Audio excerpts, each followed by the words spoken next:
O Senhor esteja convosco. Ele está no meio de nós. Proclamação do Evangelho de Jesus Cristo, segundo Mateus. Glória a vós, Senhor.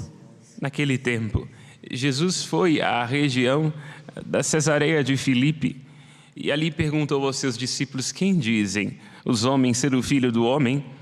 Eles responderam: alguns dizem que é João Batista, outros que é Elias, outros ainda que é Jeremias ou algum dos profetas. Então Jesus lhes perguntou: e vós, quem dizeis que eu sou? Simão Pedro respondeu: tu és o Messias, o Filho do Deus vivo. Respondendo, Jesus lhe disse: feliz és tu, Simão, filho de Jonas, porque não foi um ser humano que te revelou isso, mas o meu Pai que está no céu. Por isso eu te digo que tu és Pedro, e sobre esta pedra construirei a minha igreja, e o poder do inferno nunca poderá vencê-la. Eu te darei as chaves do reino dos céus. Tudo o que tu ligares na terra será ligado nos céus. Tudo o que tu desligares na terra será desligado nos céus. Jesus então ordenou aos discípulos que não dissessem a ninguém que ele era o Messias. Jesus começou a mostrar aos seus discípulos que devia ir a Jerusalém e sofrer muito da parte dos anciãos, dos sumos sacerdotes e dos mestres da lei, e que devia ser morto e ressuscitar no terceiro dia. Então Pedro tomou Jesus à parte e começou a repreendê-lo, dizendo: Deus não permita tal coisa, Senhor, que isto nunca te aconteça. Jesus, porém, voltou-se para Pedro e disse: vai para longe, Satanás, tu és para mim uma pedra de tropeço, porque não pensas as coisas de Deus, mas sim as coisas dos homens. Palavra da salvação. Glória a vós, Senhor. Que pelas palavras do Santo Evangelho sejam perdoados os nossos pecados. Amém. Podemos nos sentar.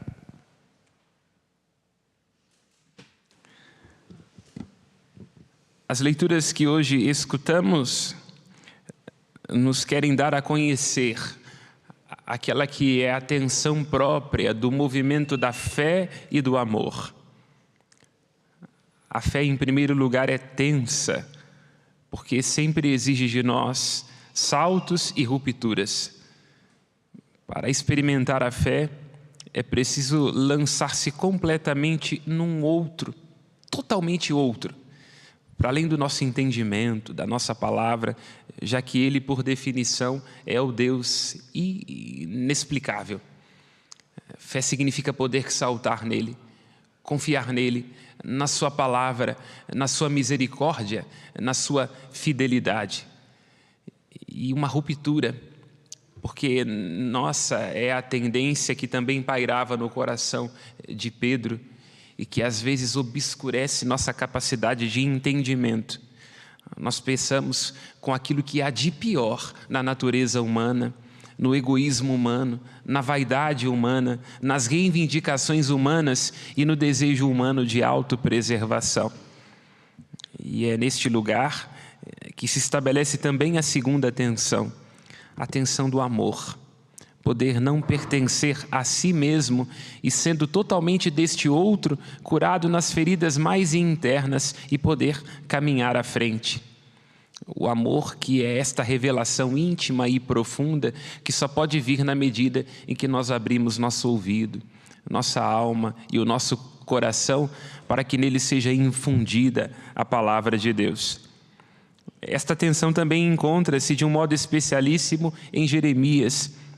Jeremias, o profeta das lamentações, o profeta que se reconhece a si mesmo sendo tecido no amor de Deus antes mesmo que ele fosse formado.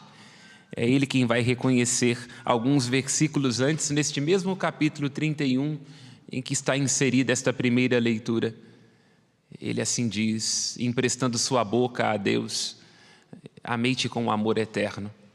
Ele, o profeta Jeremias, dá a conhecer um Israel destroçado pelo exílio, que é consequência das rupturas que o povo não é capaz de fazer, escolhendo outros deuses, outros ídolos, escolhendo a si mesmo os próprios desejos e os próprios apetites, portanto, virados do avesso e experimentando a mais profunda das escravidões. A escravidão, sim, do exílio da Babilônia, mas a escravidão interna. Aqui todos nós estamos submetidos quando não deixamos que ressoe em nosso coração a palavra e o amor de Deus. Amei-te com amor eterno. E aqui, neste momento, no capítulo 31 de Jeremias, dá-se certamente uma das passagens mais belas da Sagrada Escritura, porque se pressupõe a ser um resumo de toda a Escritura. E é por isso, como é próprio do Midrash hebraico, isto é, esta maneira com a qual o texto bíblico é escrito, que vai retomando continuamente palavras, acontecimentos, expressões. Aqui, nesta profecia de Jeremias, é lida a história de Israel no seu momento mais genuíno, a libertação do povo no Egito. O Egito, o momento em que as promessas de Deus pareciam ter falhado à descendência de Abraão. Deus, nos recordemos no livro do Gênesis, promete a Abraão a terra, lhe garante descendência e lhe jura a fecundidade da terra. E assim a descendência de Abraão, sofrendo no Egito a perseguição, a escravidão, o chicote nos ombros, parecia colocar em xeque esta promessa de Deus. É quase como se a promessa feita a Abraão tivesse caducado no momento em que a descendência deste mesmo Abraão perece no Egito. E ali, neste lugar, Deus suscita Moisés como um libertador em seu nome. O texto diz que Deus vê, ouve e desce para libertar o seu povo na pessoa de Moisés. E Moisés conduz este povo, após a libertação do Egito, para o Sinai. No Sinai, o Senhor Deus firma com a descendência de Abraão uma aliança que, como é próprio de toda aliança, pressupõe reciprocidade. Jura ao povo ser fiel à promessa feita aos pais, apresenta diante do povo a terra de Canaã diante dos seus olhos e exige ao povo. E é por isso que esta aliança tem como respaldo a bênção e a maldição, exige deste povo fidelidade aos seus preceitos. Era uma aliança que deveria ser aderida com toda a inteireza do coração. Shema Israel, escuta, ama o Senhor teu Deus com todo o teu coração, com toda a tua alma, com todo o teu entendimento.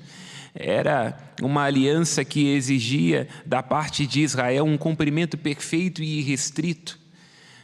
Mas aqui está a delicadeza do texto bíblico, na sua poesia e na sua simbologia. Uma aliança, sim, com um conteúdo belíssimo, da parte de um Deus que ama Israel, de um Deus que é capaz de prometer, mas uma aliança feita em tábuas de pedra. E aqui Jeremias, nesta sua profecia, vai nos ajudando a entender o que é que estas tábuas de pedra simbolizavam. Simbolizavam a dureza dos corações dos homens.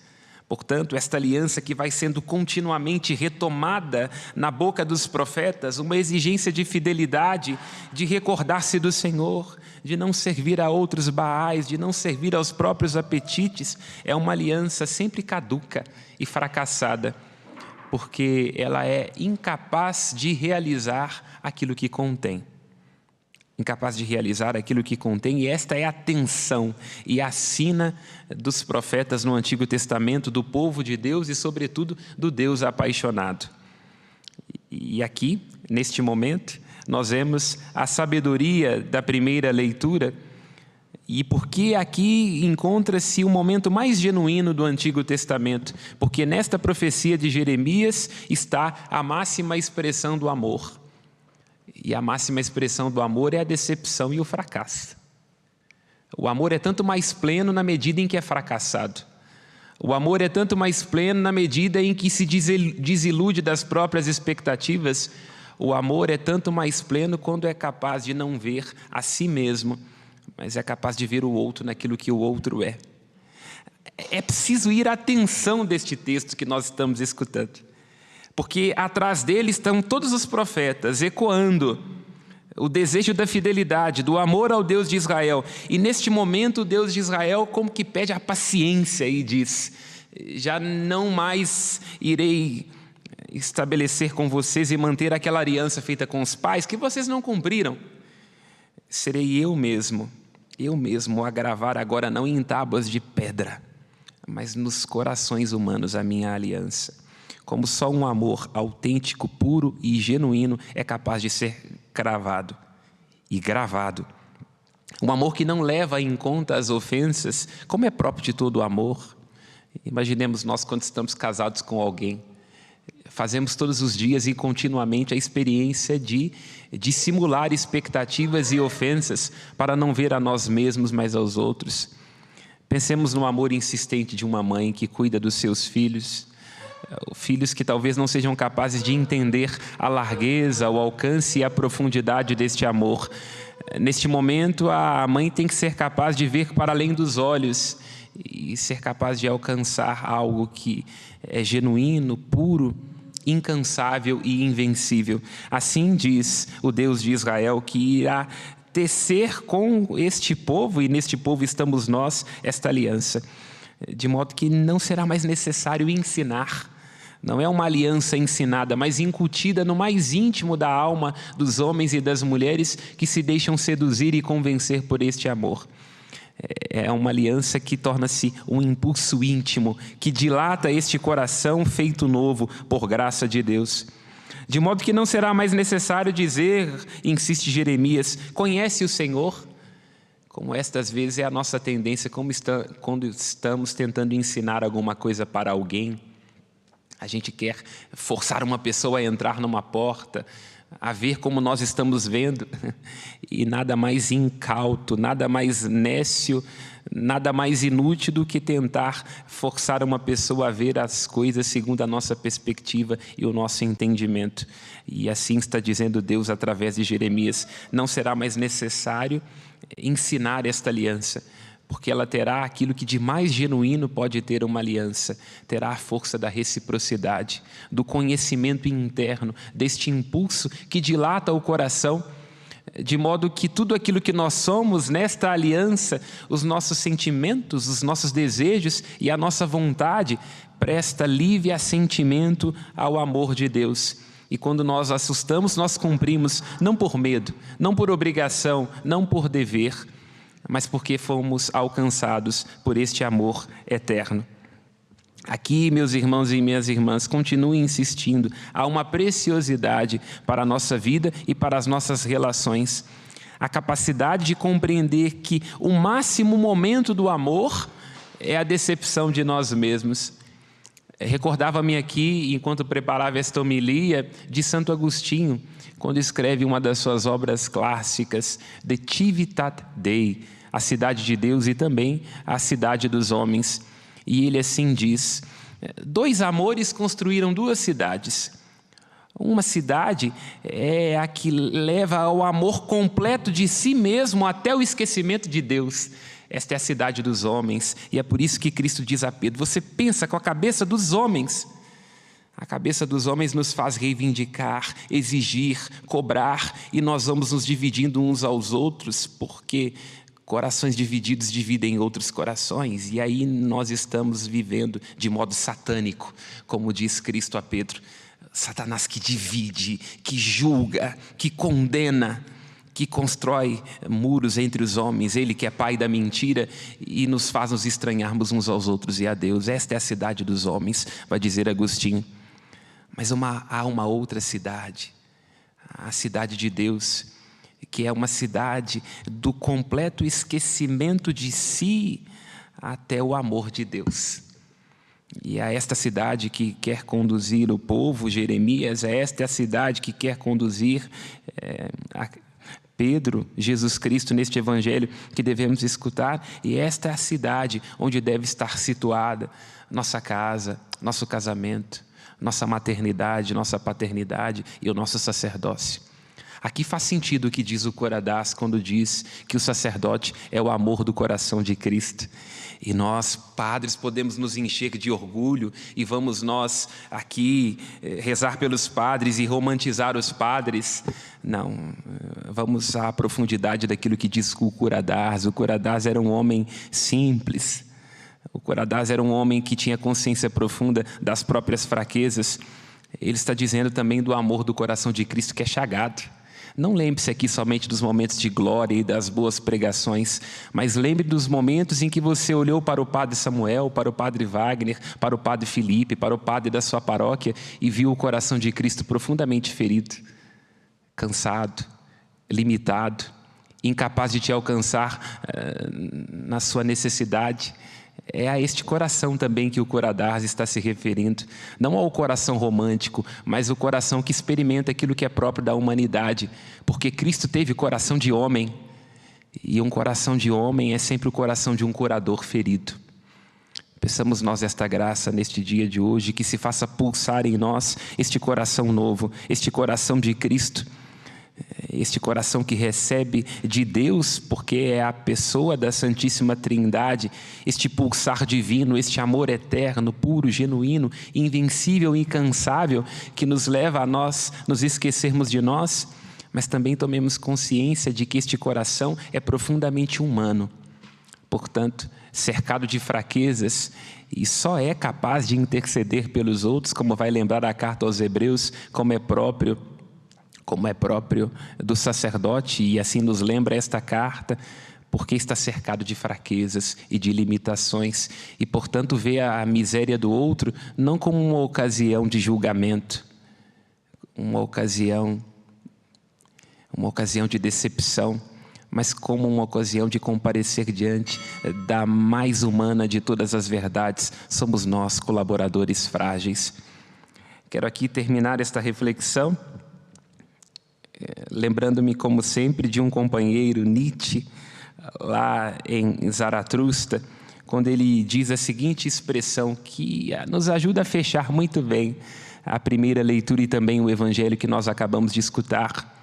Porque na leitura nós vemos um Deus profundamente louco, que tem consciência do fracasso da sua aliança e neste momento deixa de olhar a si e a própria indignação para olhar o povo que tanto ama, como assim também vemos no evangelho um Cristo louco que fala de sofrimento, de entrega e de um coração que irá se rasgar em Jerusalém. Nietzsche assim diz em Zaratustra: há sempre um quê de razão na loucura, e há sempre um quê de loucura no amor. Louvado seja nosso Senhor Jesus Cristo. Para sempre seja louvado. A Deus as nossas preces.